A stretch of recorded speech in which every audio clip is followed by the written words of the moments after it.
안녕하세요. 김세영 변호사입니다. 오늘은 소상공인시장진흥공단 불공정 피해상담센터와 함께하는 소상공인 불공정 피해 사례 유형별 소개 시간을 가져보겠습니다. 이번 시간엔 불공정 약관으로 인한 불공정 거래 행위에 대해서 알아보겠는데요. 소상공인들의 든든한 파트너, 불공정 행위 대응 전문가 민수지 변호사님 함께하고 계십니다. 안녕하세요. 네, 안녕하세요. 법무법인 덕수의 민수지 변호사입니다.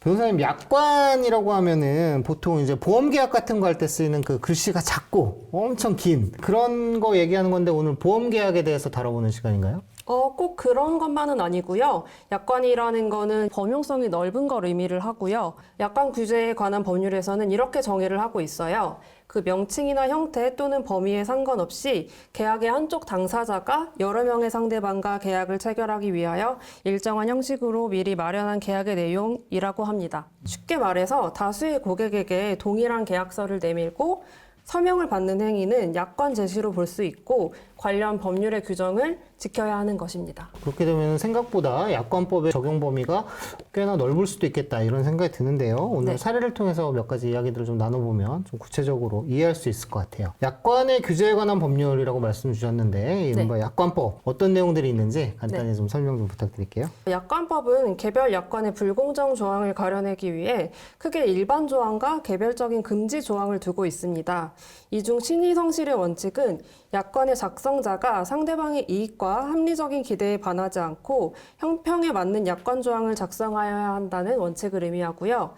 구체적으로는 고객에 대하여 부당하게 불리한 조항, 고객이 계약의 거래 형태 등 재반 사정에 비추어 예상하기 어려운 조항, 계약의 목적을 달성할 수 없을 정도로 계약에 따르는 본질적인 권리를 제한하는 조항은 공정성을 잃어서 무효라고 하고 있습니다. 고객에게 부당하게 불리한 조항이라고 네. 판단된 사례가 어떤 게 있을까요? 가맹사업, 우리가 흔히 프랜차이즈 사업이라고 하는 것들이 있잖아요.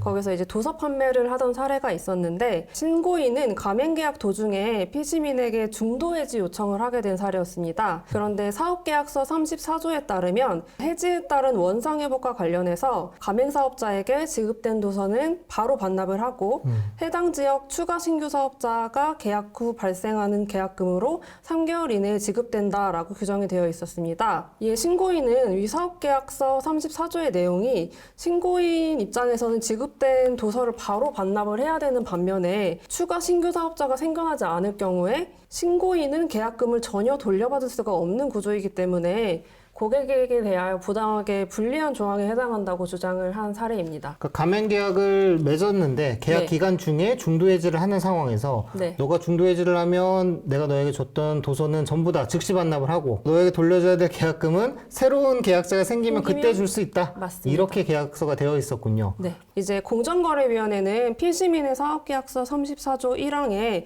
환불금액 그 지급 시기와 관련된 부분은 가맹사업자에게 부당하게 불리한 약관 조항이므로 약관법 6조 2항 1호에 해당돼 무효라고 판단을 했고요. 피시민이 사용하고 있는 그 사업계약서 34조에 대해서 위 시정 공고를 받은 날로부터 60일 이내에 수정 또는 삭제할 것을 권고하였습니다. 그러면은 그 계약서에 해당 조항은 무효이기 때문에 신고한 우리 소상공인으로서는 즉시 돌려받을 수 있는 법적 근거가 네. 생기는 것이고요. 또 네. 권고를 통해서 이러한 부당한 계약서를 계속 네. 다수의 사업자들에게 요구하는 것에 대해서 시정하도록 그렇게 네, 맞습니다. 권고까지 내려진 사례네요. 네. 가맹계약이 이 사례처럼 중도 해지되는 경우에 이제 당사자들은 서로 계약 관계를 청산하기 위해서 원상회복이라는 것을 해야 됩니다. 그리고 이런 원상회복이라는 것은 동시에 이루어져야 된다는 것이 원칙이라는 것을 다시 한번 확인한 사례입니다. 내가 받은 도서는 돌려주고 네. 내가 맡겨놓은 계약금은 나한테 돌려줘야 되는데 이건 동시에 되어야 동시에 해야 된다. 된다. 예. 일방적인 계약서의 내용 중에 계약의 해지에 따라서 위약금을 산정해야 되는 경우도 많잖아요. 맞습니다. 예, 이런 부분도 약관법에서 문제가 될 수 있는 건가요? 네, 그렇습니다. 그 약관에서 미리 손해배상액, 우리가 흔히 아는 위약금을 정해두는 경우가 많은데요. 그 원칙적으로 이런 손해배상액의 예정은 민법 제398조 1항에 의해서 당사자들의 합의에 따라 자유롭게 정해둘 수 있고요.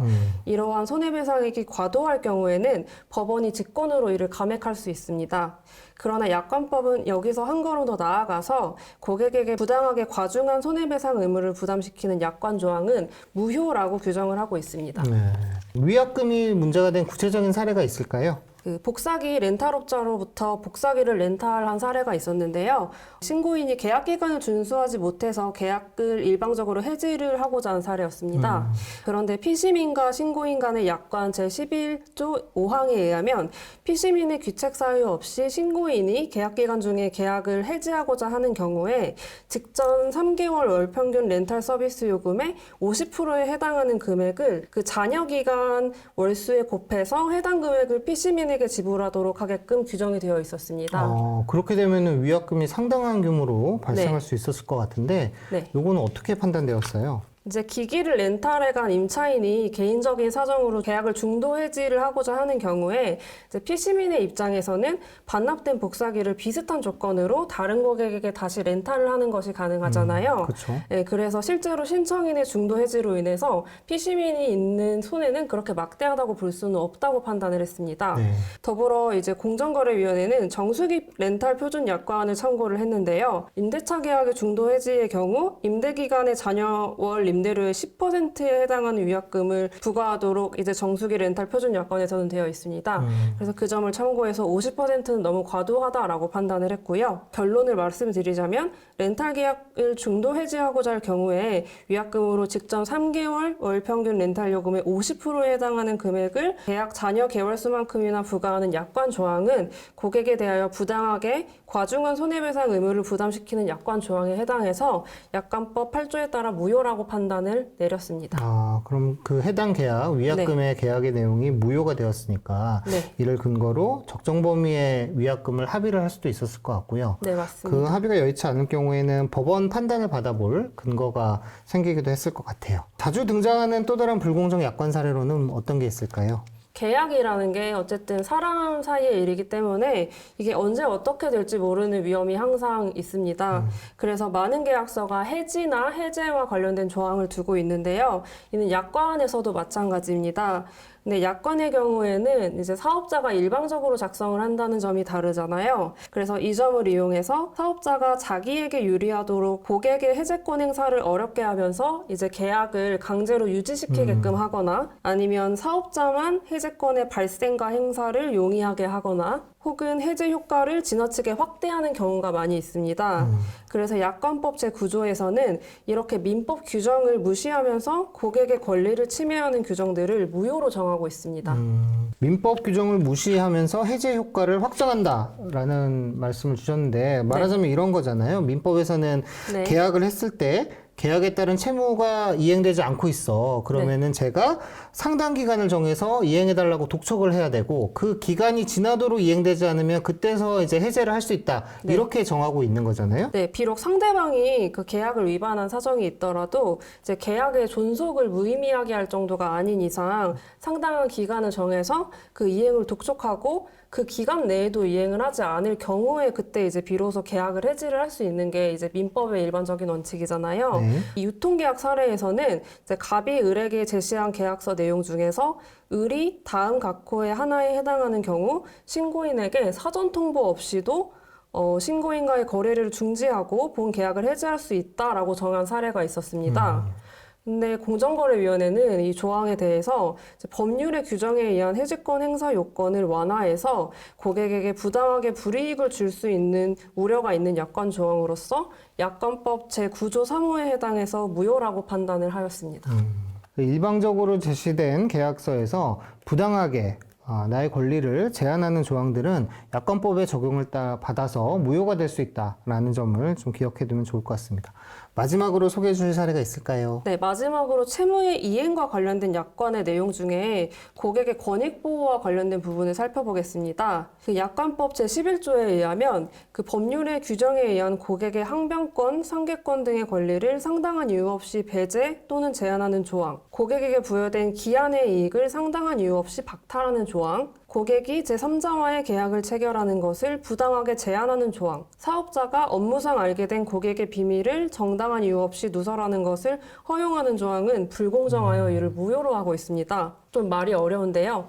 예를 들어서 이제 고객이 계약을 종료하고자 할 때 남아있는 채무의 전액을 즉시 일시불로 내야 한다고 규정을 한다거나 아니면은 구체적인 범위를 정하지 않고서 영업을 양도한 사람이 일정 기간 동안 이제 동종의 영업 활동을 해서는 안 된다라는 조항을 드는 거를 예로 들 수 있습니다. 그렇군요. 네, 임대차 계약을 체결을 하면서 이제 계약 조건을 위배를 할 경우에는 갑의 임대차 계약 해지, 손해배상 청구 등 어떠한 조치에도 이의를 제기하지 않음은 물론 이로 인해 본인에게 손해 등 불이익이 발생하더라도 갑에게 어떠한 보상도 요구하지 않겠기에 이를 공증하여 각서합니다. 라는 문구를 기재한 사례가 있었는데요. 공정거래위원회는 이러한 이행각서의 조항은 법률에 따른 고객의 항변권, 즉 상대방의 법률적 권리의 행사를 방어할 수 있는 권리를 상당한 이유 없이 배제하거나 제한하는 조항으로 약관법 제11조 1호에 해당한다고 본 사례가 있었습니다. 그렇습니다. 계약서를 체결하는 과정에서 네. 계약에 위배되면 내가 마음대로 해지할 수 있다라는 조항을 둔다든지 네. 그러한 나의 권리 행사에 대해서 의뢰 위치에 있는 상대방이 네. 뭐 법적으로 소송을 제기한다든지 뭐 네. 이런저런 항변을 하는 것을 사전 차단하는 그런 조항들도 네. 무효가 된다. 네. 이런 말씀이신 거죠. 네, 맞습니다. 예, 오늘 사례들을 통해서 소상공인들이 접할 수 있는 다양한 불공정 행위가 있다는 점, 그리고 그 중에 상당수가 사실은 약관에 해당할 수 있다. 그리고 약관법에 따라서 보호를 받을 수 있다는 점을 좀 알 수 있었던 것 같습니다. 어쩔 수 없이 불공정한 약관에 서명을 하고 그로 인해서 피해를 입게 되는 경우들이 많이 있을 수 있어요. 그런 네. 경우에 우리 소상공인들은 어디에 억울함을 호소할 수 있을지 궁금하거든요. 저희 소상공인 시장진흥공단 불공정 피해 상담센터를 이용해 주시길 부탁드리고요. 네, 전화, 우편, 방문, 온라인을 이용해서 상담 신청이 가능합니다. 네, 많은 이용 부탁드립니다. 예, 이렇게 해서 지금까지 소상공인분들의 약관에 따른 어려움, 약관에 따른 불공정 행위에 대해서 몇 가지 사례를 통해서 알아봤는데요. 변호사님 마지막으로 좀 당부해 네. 주실 말씀이 있을까요? 일단 저희가 이제 약관 같은 것들에 이렇게 쭉 읽어보면서 이제 동의합니다라는 란에 이제 체크를 많이 하잖아요. 그런 거에 이제 체크를 하시거나 서명을 하실 때 최대한 이제 내용을 한 번 더 주의 깊게 살펴보시면서 좀 읽어봐 주셨으면 하고요. 그리고 요즘에는 좀 전화 광고를 통해서 이제 영업을 하고 광고를 하면서 상담원분들이 약관을 읽어주시는 경우가 굉장히 많아요. 혹시 모를 경우를 대비를 해서 이제 녹음을 해드리는 것을 권장해드립니다. 많은 도움이 되는 말씀 좀 해주신 것 같습니다. 불공정 피해 상담센터 전화, 우편, 방문 그리고 온라인으로 마음 편히 신청해 주시면 좋겠습니다. 지금까지 소상공인의 든든한 파트너 소상공인 시장진흥공단 불공정 피해 상담센터와 함께하는 불공정 피해 사례와 구제 방법에 대해서 알아보았습니다. 함께해 주신 민수지 변호사님 감사합니다. 감사합니다.